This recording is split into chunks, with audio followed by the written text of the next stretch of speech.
Hello दोस्तों, नमस्कार, good evening. कैसे हैं आप सब लोग? आशा करता हूं कि आप सब लोग ज़बरदस्त होंगे, शानदार होंगे।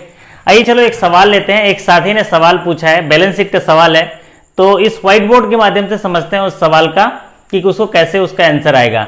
तो देखिए, सवाल में बोला गया है कि एक फर्म है और उस फर्म का जो करंट रेशियो दिया हुआ है, करंट रेशियो दिया हुआ है, करंट रेशियो।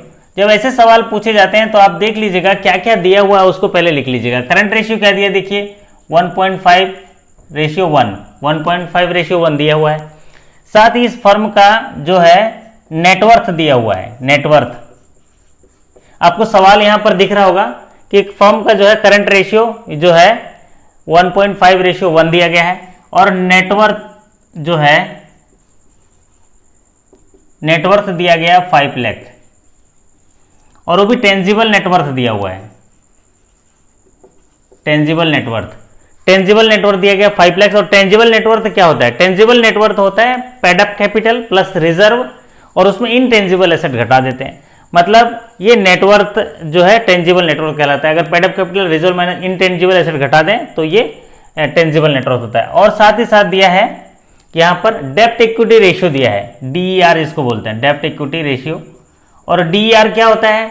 DER होता है ये लॉन्ग टर्म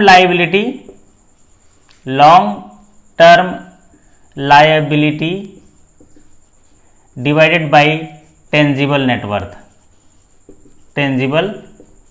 नेटवर्थ, ये दिया हुआ है। तो अब ये डेप्ट इक्विटी रेशियो इसका दिया हुआ है, इक्विटी रेशियो दिया हुआ है 3:1, 3:1 दिया हुआ है। डेप्ट इक्विटी रेशियो 3:1 दिया हुआ है। अब यहां पर एक चीज और दी गई है, यहां पर दी गई टोटल लायबिलिटी साइड, मतलब जो टोटल लायबिलिटी नीचे होता है और टोटल एसेट होता है वो दिया हुआ है। तो टोटल लायबिलिटी जो दिया हुआ है, टोटल लायबिलिटी वो है 30 लाख दिया हुआ है, 30 लाख दिया हुआ है, टोटल लायबिलिटी 30 लाख। तो अब इसमें निकालना है अपने को करंट लायबिलिटी कितना है उतना निकालना है। करंट लायबिलिटी क्या होगा,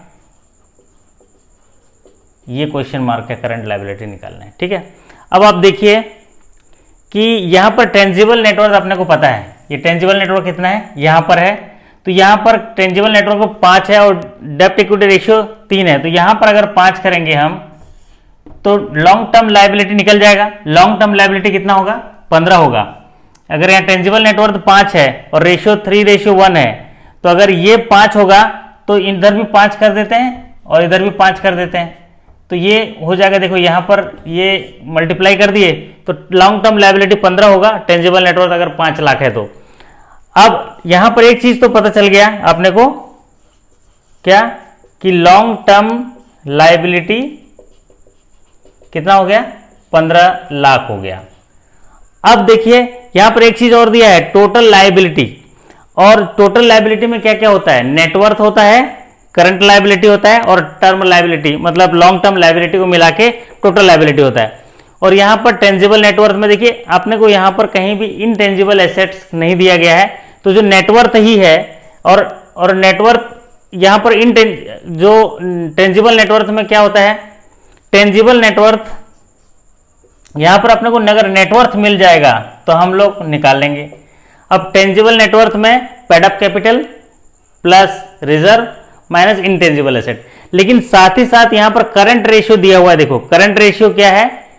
1.5 और ये 1 रेशियो है। इसका यहां पर कोई इतना अहमियत नहीं है, लेकिन यहां पर नेटवर्थ 5 लाख है, नेटवर्थ 5 लाख है और टोटल जो लायबिलिटी है, टोटल लायबिलिटी 30 है। तो इन तीनों को जोड़ेंगे तो टोटल लायबिलिटी होगा। तो अब बचा कितना यहां पर? 10 लाख बचा। तो इसका आंसर जो है 10 लाख होगा। ये ऑब्जेक्टिव का इसका आंसर 10 लाख होगा। तो चलिए दोस्तों बढ़ते हैं अब सवाल नंबर 2। एक साथी ने पूछा, सवाल नंबर 2 में बोला गया है कि एक फर्म है और उस फर्म ने जो है 50 लाख शेयर इशू किए हैं। 50 लाख जो है शेयर इशू किए हैं जो फुली पेड है, सब्सक्राइब है। ये जो है शेयर है ये सब्सक्राइब्ड है, फुली पेड सब्सक्राइब्ड है।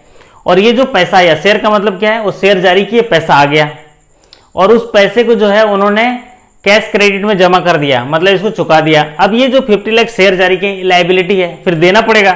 तो ये लायबिलिटी जो कौन सी लायबिलिटी है, ये साल भर के अंदर भी ले सकते हैं, तो ये करंट लायबिलिटी होगी। क्या होगी? करंट लायबिलिटी होगी। ये होगी करंट लायबिलिटी कितनी 50 लाख। अब यहां पर देखिए उस सवाल में, देखिए सवाल में बोला गया है कि करंट एसेट जो है, करंट एसेट दिया हुआ है, करंट एसेट कितना है 200 लाख दिया हुआ है, और इस शेयर जारी करने से पहले करंट रेशियो 2:1 था। लेकिन अभी वर्तमान में ये जो करंट लायबिलिटी क्रिएट हुआ है, इस करंट लायबिलिटी के बाद इसका करंट रेशियो पूछा गया है कि करंट रेशियो कितना होगा। तो करंट रेशियो मतलब क्या होता है, current asset divided by current liability. तो करंट एसेट कितना है 200 डिवाइडेड बाय कितना है 50, तो ये कितना होगा 4:1 का। तो ये आ गया उत्तर आपका 4:1, इजी है, 4:1 ये आ गया। तो इस तरह के सवाल आपको आएंगे बैलेंस शीट से रिलेटेड। अगर कहीं डाउट है तो आप सवाल पूछ सकते हैं, मैं ऐसे छोटे छोटे सॉल्यूशन के रूप में आपको वीडियो के माध्यम से दे दूंगा।